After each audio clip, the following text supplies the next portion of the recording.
हरे कृष्णा।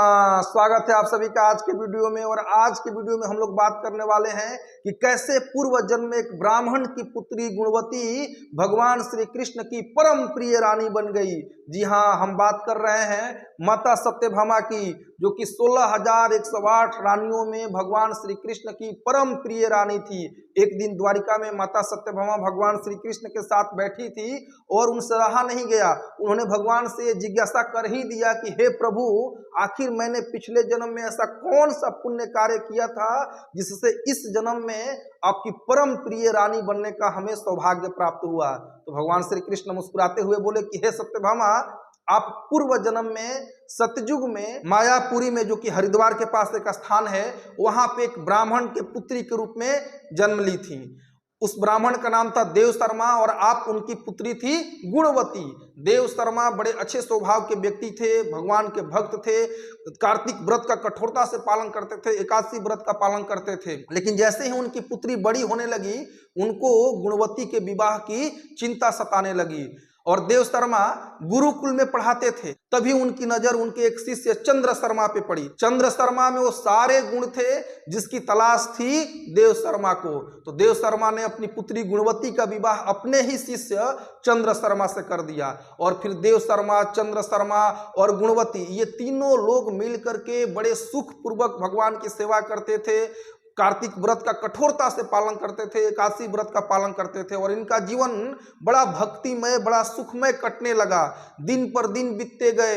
एक दिन अचानक देव शर्मा और चंद्र शर्मा जंगल में, कहीं पे लिखा गया लकड़ी काटने के लिए, कहीं पे कोई भक्त बताते हैं कुछ घास इकट्ठा करने के लिए जंगल जाते हैं। और वहां पे उन्हें एक नरभक्षी राक्षस उनका वध कर देता है। लेकिन देव शर्मा और चंद्र शर्मा मरते समय दोनों भगवान के नाम का जप करते रहते हैं, इसलिए बैकुंठ से विमान आता है और वो भगवत धाम चले जाते हैं। लेकिन इधर गुणवती एकदम अनाथ हो गई, अकेली हो गई। न तो उनके पिता थे और न ही उनके पति, दोनों चले गए साथ में। अब कोई नहीं बचा गुणवती का। देखिए, कोई साधारण व्यक्ति होता तो भगवान पे गरज जाता, भगवान में दोष निकालता कि आप कैसे निर्दयी हैं, वो दोनों तो आपके भक्त थे ना, लेकिन आपने उनको बचाया क्यों नहीं। लेकिन गुणवती भगवान पे दोषारोपण नहीं की। देखिए, ये नश्वर शरीर हर किसी को आज नहीं तो कल त्यागना है।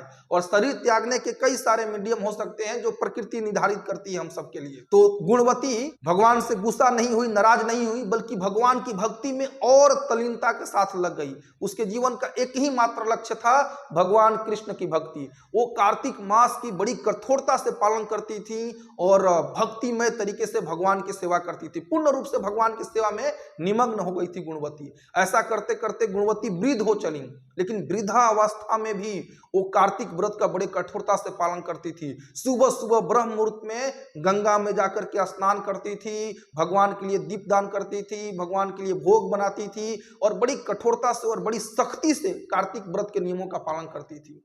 एक दिन जब वो बहुत ही बूढ़ी हो चुकी थी, फिर भी कार्तिक व्रत का पालन कर रही थी और कार्तिक महीने में गंगा में स्नान करने गई। जैसे ही स्नान करके बाहर निकली, उनका पूरा शरीर थर थर थर थर थर कांपने लगा और वो वहीं पे बेहोश हो जाती हैं और फिर अपना शरीर त्याग देती हैं। शरीर त्यागने के बाद वो सीधे भगवान के धाम गोलोक वृंदावन में पहुंचती हैं। और चूंकि वो पृथ्वी पे भगवान श्री कृष्ण की भक्ति करती हैं, उनकी सेवा करती हैं, इसलिए गोलोक धाम में भी उनको भगवान श्री कृष्ण की सेवा करने का सौभाग्य प्राप्त होता है। और भगवान उनसे बड़े प्रसन्न होते हैं, क्योंकि वो कार्तिक व्रत का बड़ी सख्ती से पालन करती थी। और वहीं भगवान श्री कृष्ण जब द्वापर युग के अंत में इस धराधाम पे प्रकट हुए, तो गुणवती सत्यभामा के रूप में आई और भगवान की 16,108 रानियों में से सबसे प्रिय रानी बनी।